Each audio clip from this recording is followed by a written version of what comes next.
রাজধানীর একটি হাসপাতালে ভর্তি হওয়া জাতীয় ক্রিকেট দলের সাবেক অধিনায়ক ও বিসিবি পরিচালক খালেদ মাহমুদ সুজনের অবস্থার কিছুটা উন্নতি হয়েছে। দুপুরের দিকে তার MRI রিপোর্ট পাওয়ার পর সিঙ্গাপুরে নেয়ার ব্যাপারে সিদ্ধান্ত হবে এবং যদি কোনো বাজে অবস্থা তৈরি হয় তাহলে অবশ্যই তাকে সিঙ্গাপুরে নেওয়া হবে বলে জানিয়েছে বিসিবির কর্তৃপক্ষ। দীর্ঘদিন ধরে উচ্চ রক্তচাপে ভুগছিলেন জাতীয় দলের সাবেক এই ক্রিকেটার। রোববার অবস্থার অবনতি হলে তাকে হাসপাতালে নেওয়া হয়। আপাতত নিবিড় পর্যবেক্ষণে রাখা হয়েছে তাকে। এদিকে বিসিবির সভাপতি নাজমুল হাসান পাপন জানিয়েছেন সুজনের চিকিৎসার জন্য প্রয়োজনীয় সবকিছুই করা হবে, প্রয়োজন হলে সিঙ্গাপুরে নিয়ে যাওয়া হবে উন্নত চিকিৎসার জন্য।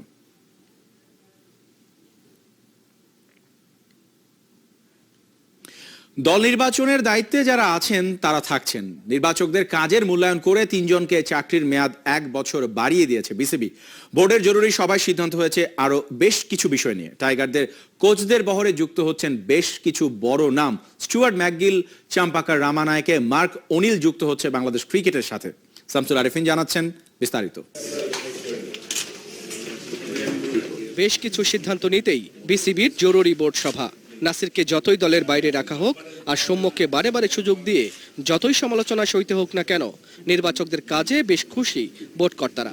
আর তাই মিনহাজুল আবিদিন নান্নু, হাবিবুল বাশার সুমন, সাজ্জাদ আহমেদ শিপনের চাকরির মেয়াদ আরও 1 বছর বাড়ানোর সিদ্ধান্ত হয়েছে বোর্ড সভাতে। সিলেকশন প্যানেলের টার্ম যেহেতু শেষ হয়ে আসছে, তো ন্যাচারালি ওদেরকে আমরা স্পেসিফিক না করে আমরা 1 বছরের জন্য এক্সটেন্ড করেছি।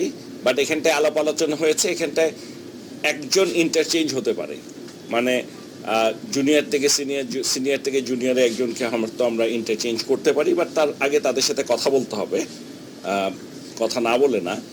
সো বাট এখানে আমাদের বোর্ড মনে করেছে এরকম করলে ভালো হবে। নতুন নতুন যদি একজন করে আনা শুরু করি জুনিয়র লেভেল থেকে, তাহলে এটা আমাদের জন্য ভালো হবে। অনেকদিন ধরেই একজন স্পিন বোলিং কোচের তালাশে ছিল বিসিবি।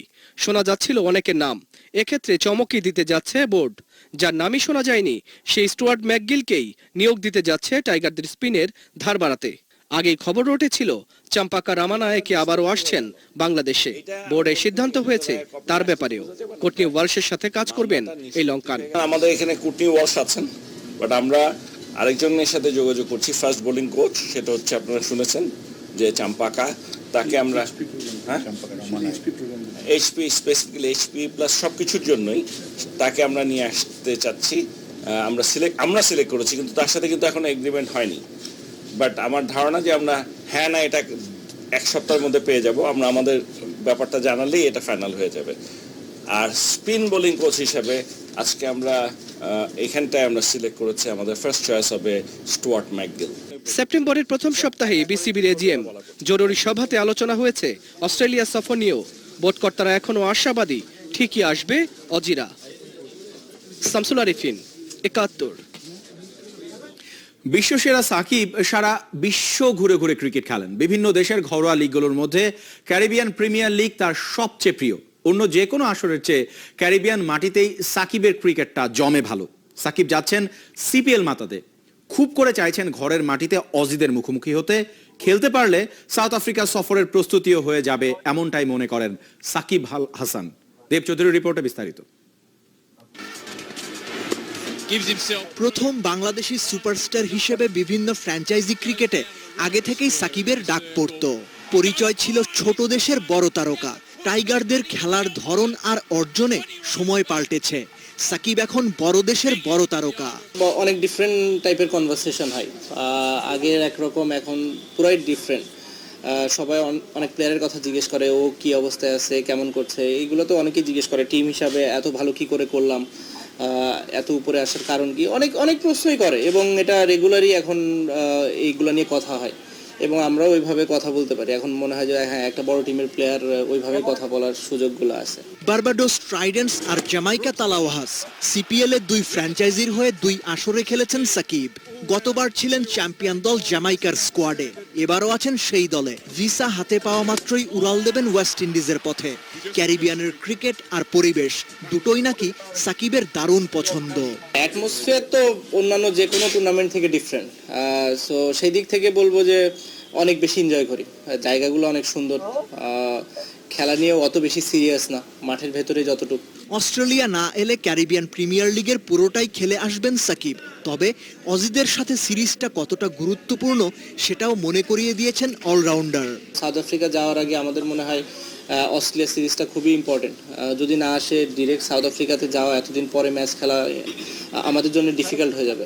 অস্ট্রেলিয়া আসলে ইজি হবে এটা না, বাট অস্ট্রেলিয়া আসলে যেটা হবে যে আমরা খেলার ভেতরে আবার আসতে পারবো, ওই অ্যাটমসফিয়ারটা তৈরি করতে পারবো। অস্ট্রেলিয়া যদি আসে এবং সাকিব যদি খেলেন, তাহলে চতুর্থ বাংলাদেশি হিসেবে টেস্ট খেলার হাফ সেঞ্চুরি পূর্ণ করবেন সাকিব আল হাসান। দেবচৌধুরী, ৭১। ইউরোপিয়ান সার্কিটে তাক লাগিয়ে দিলেন বাংলার সিদ্দিকুর রহমান। পোর্সে ওপেনে তিনি হয়েছেন তৃতীয়। ২০ লাখ ইউরো আসরে গেল বারের সেরা। ফ্রান্সের অ্যালেক্সো লেভিকে পেছনে ফেলে চ্যাম্পিয়ন হয়েছেন ইংল্যান্ডের জর্ডন স্মিথ। শামসুল আরিফিনের প্রতিবেদনে বিস্তারিত।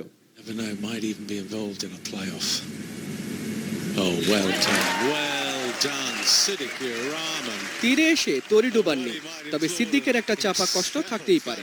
৩ নম্বর রাউন্ড যদি মন্দ না যেত, তাহলেই তো ইউরোপিয়ান ট্যুরের কাপখানা হাতে উঠতে পারত।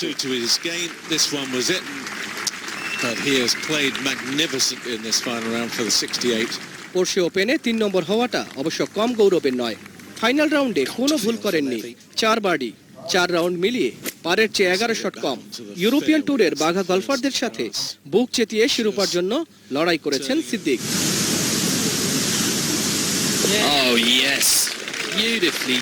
এই টুর্নামেন্টে ৩ নম্বর হওয়াতে ইউরোপে নিয়মিত খেলার সুযোগ তৈরি হলো দেশসেরা গলফারের, যা দেশের গলফের জন্য সবচেয়ে বড় অর্জনই বলা যায়। পারের চেয়ে ১৩ শট কম খেলে শিরোপা জিতেছেন English golfer Jordan Smith. Shamsul Arifin, ৭১। গব ছেড়ে আবার একটু যেতে চাই ক্রিকেটে। শেন ওয়ার্নের আমলে জন্ম না হলে হয়তো আন্তর্জাতিক ক্যারিয়ারটা অনেক বেশি ঝলমলে হতো। ওয়ার্নারের কারণে সারা জীবন ক্লাসের সেকেন্ড বই হয়েই থেকেছেন, কিন্তু কখনো কখনো ওয়ার্নারের চেয়ে নম্বর পেয়েছেন বেশি। তার নাম স্টুয়ার্ট ম্যাকগিল। ৪৫ ডিগ্রি বাঁক খাওয়ানো বল করেছেন। এবার আসছেন টাইগার স্পিনারদের তালিম দিতে। ওর ক্যারিয়ারটা ঘেটে দেখেছেন সহকর্মী তরিকুল ইসলাম নাহিন। স্টুয়ার্ট ম্যাকগিলের আমলে ইউটিউব এইচডি ফরম্যাটের ভিডিও আপলোডের ব্যবস্থা করেনি, তাই যা পাওয়া গেছে একটু দেখুন। কমপক্ষে হলেও ৪৫ ডিগ্রি বেঁকে এমন বল অহরহ ঢুকেছে। ঝরা পাতার মতো পড়েছে সচিন টেন্ডুলকার, ব্রায়ান লারা, জয়সূরিয়াদের উইকেট। ভুল সময়ে জন্ম তার। শেন ওয়ার্নের কারণে দ্বিতীয় সেরা তকমাটা গায়ে চেপে বেরিয়েছেন, কিন্তু ছায়াও কখনো হয়ে ওঠে মানুষের থেকে বড়। ওয়ানডে ৩টা খেলেছেন, টেস্টে কীর্তি বহু। ৪৪টা টেস্টে ইকোনমি ৩.22। উইকেট নিয়েছেন ২০৮টা, ৫ উইকেট ১২ বার বাগিয়েছেন। এক টেস্টে ৮ উইকেট নেয়ার কীর্তি আছে তার। কোচিং ক্যারিয়ারে কিন্তু একেবারেই অজ্ঞনা এই লেগি। ২০১৩ সালে ক্রিকেট অস্ট্রেলিয়ার স্পিন প্রোগ্রামের দায়িত্বে ছিলেন। তুলে এনেছিলেন Fawad Ahmed, Nathan Lyon, Aston এগার আর Aston টার্নারকে। Rutherglen, I'm a little bit embarrassed to admit this, but I've only got one Rutherglen Shiraz in my cellar. Cricketer ছিলেন, ২২ গজে জাদু দেখিয়ে ২০০৮ সালে অবসরে যান। এরপর কাজ করেন টিভি প্রেজেন্টার হিসেবে, সেখানেও নাম কুড়িয়েছেন। তার প্রোগ্রাম স্টুয়ার্ট ম্যাকগিল আনকর্কড ২০০৮ সালে অ্যাস্ট্রা পুরস্কার জেতে। ওয়াইনের বড় ভক্ত ম্যাকগিল। ওয়াইন মার্কেটিং নিয়ে তার ব্যবসা, ওটাই তার শখ। কাজ করে যাচ্ছেন এখনো। তরিকুল ইসলাম নাহিন, ৭১। ওভাল টেস্টে জয়ের সুবাতাস পাচ্ছে ইংল্যান্ড। আজ শেষ দিনে সাউথ আফ্রিকার প্রয়োজন আরো ৩৭৫ রান। হাতে আছে কেবল ৬টা উইকেট। এই উইকেটে ৭৪ রানে ফোর্থ ডে শুরু করে ইংল্যান্ড। সেকেন্ড ইনিংসে 50 করেছেন ওয়েসলি, রুট আর বেয়ারস্টো। ৮ উইকেটে ৩১৩ রান তোলার পর ইনিংস ডিক্লেয়ার করে স্বাগতিকেরা। লিড সহ সাউথ আফ্রিকার টার্গেট দাঁড়ায় ৪৯২। জবাবে ব্যাটিংয়ে নেমে ১১৭ রান তুলতে ৪ ব্যাটসম্যানকে হারিয়েছে সফরকারীরা। দুজনকে আউট করেছেন অলরাউন্ডার বেন স্টোকস।